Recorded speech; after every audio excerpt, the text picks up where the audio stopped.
to see you fight the winner of these I don't want guys to be, maybe down the I, road. I can't be a slave. I'm not a slave. So if you're I offered can't be a 100 million, slave. who would you fight?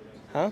If you're offered the 100 million that you were Oh, asking. it's not just 100, Papo. It's not 100 I'm asking for.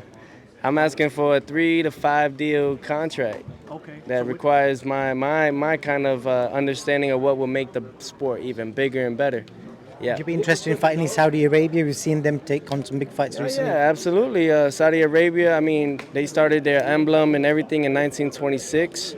You know, I've done my research with Saudi, and you know, I'm very grateful for them as well. They're into the sport of boxing, and you know, whoever really is willing to understand my term of what I'm asking for, then you guys could get me back. I'm young, of course, but Tio, give a in the shout out meantime, to World Liberty TV. World Liberty TV, a quick shout out. what is it? World Liberty TV boxing World channel. Liberty TV boxing channel. What's up, baby? It's Tio, Teofimo. two-time world champion. Thank you, champion. Two-time We undisputed appreciate it. world champion. Two-time, undisputed. You, yes. you know, in that round where you and your dad told each other you love each other, just tell me what was going through your mind in that moment. I missed that moment, you know. It was just a great moment right there. It just kind of shows everyone that, you know, we have a great connection going on and we're having fun with it. I love my father a lot. He's my coach and he wants the best for me, and that's all that ever matters. So, you know, I think just right there, just wanted to show him that I appreciate him, and don't worry, we got this under control. This all night. We've seen Josh Taylor come out and said he feels like if there was a rematch, he'd find a way of beating you. Do you think that could be the case, or do you think you'd find it easier second time around? Oh yeah, it'll be a lot easier the second time around. You know, I figured what they would try to do, and then if we did do a rematch or anything like that. But why would you want that? You know, I respect him in the part where he wants to get that back. You know what I'm saying? But go on and move up to 47. I didn't even think Josh Taylor was that big at 140. Dude was tall. I remember when we got into the front, we finally faced off for the first time. I sized him up, and it's in the ring, and I'm like, damn, this is a tall motherfucker. But I'm like, you know what? I just got to box him, and then it'll come together. You've shared then with some of the best fighters of this era, from sparring to actually in the ring. How good was Josh Taylor compared to them? Josh Taylor, no, very, very exceptional fighter. You know, he has the class. He knows what he does in there. He knows how to survive if he needs to, but he also knows how to get some nasty shots in. You know, in the clutch, like in the clinch. So I think really with that being said, he's a well-founded fighter, undisputed for a reason. I can see why, and it was just great to at least share the ring with him on Saturday. Could you pick a winner for this fight? Yeah, I think now after seeing it, you know, I like Crawford. He's a well-founded fighter. He always comes after adversity, and that's what makes him Bud Crawford. But, you know, seeing Spence and in the press conference, I'm going off the energies.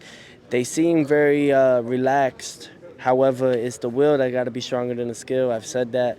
And I think that Spence just has it by a nick. Last question. You've experienced a lot as a young fighter. Any advice you can give to young fighters coming up who may go through the same troubles that you have? Okay, for all the young fighters out there that you really want to take this into a big thing, and you have made up your mind that this is the sport that you're going to make your endeavors and your financial parts in it, then I'll tell you this. Study your game now. Study it. If you're young, take advantage of it now. Work on yourself on how to talk on the cameras. Work on yourself. Don't be nervous. This is what you're meant for. This is what you're going to be dealing with. You're going to deal with thousands of people in the attendance, and you're going to see millions of people watching you. Get ready for that. It doesn't get any easier. It's going to get a lot harder and a lot bigger and a lot stronger, but you have the will to do it. Just believe in yourself. Have faith in God. Have faith in yourself. And really, with all that being said, take your time. Take your time. Don't go after the money. Go after the legacy, the accolades. Like regards to relationships outside of boxing as well. Outside of boxing, stay out of trouble. Don't be that kid that wants to be a thug. Don't be that person that wants to show your friends that you're the tough guy. They know you're the tough guy. Don't do it.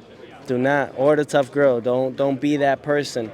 Listen, I've have Bud Light, Disney, Nestle, Essential Water. I mean, the list goes on and on. Monster, which is a Rain energy drink, actually. I have all these brands that are on top of me and watching over me. And the reason why is because I stay out of trouble. I don't drink. I don't go to clubs. I don't go out there and hang out with friends that don't know what they want in their life. You know what you want. Go after it. And sometimes you got to leave. You got to leave that group. you know, in order to be successful. It's really what it is. Teofimo, You're not entertained? I mean, this is what I do, you know. I bring back the fun and the spirit of boxing, and it was great. It was a great night on Saturday night this past weekend, and to just go out there and give the fans what they want to see and give myself what I feel and what I deserve.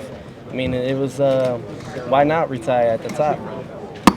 so the first 4 rounds, it was like a feeling out process. The guy was tall, hitting strong shots. You kind of seeing your way through. And then I think from 6th round onwards, it was all you hitting it with hard shots to the body, the uppercuts, and you know, doing your thing. Tell us a little about the strategy in the fight. Well, that's the thing. I knew I got him after the 2nd round. I told my coach, who was my father, I was like, nah, I got him. Like, this is easy. But it was mainly like, okay, I know he's going to keep coming. I got to weather the storm. But I was like, how can I break the storm? Let me go to the body. And that's what really changed it. And I think that's what people started to see this from the 6th round on. You know, it was just, it was my show. I could do whatever I want that night. So, what is? I don't see you really retiring. I mean, I know nobody does. No one takes me serious. I mean, man. who would be the next? I'll make more. If you make a comeback and you decide not to fight, who would you be fighting next? The thing is, like, I'm making more money outside my sport than I am in it. You know what I mean? So it's like, No, yeah, man, you're too but- young to retire. I mean.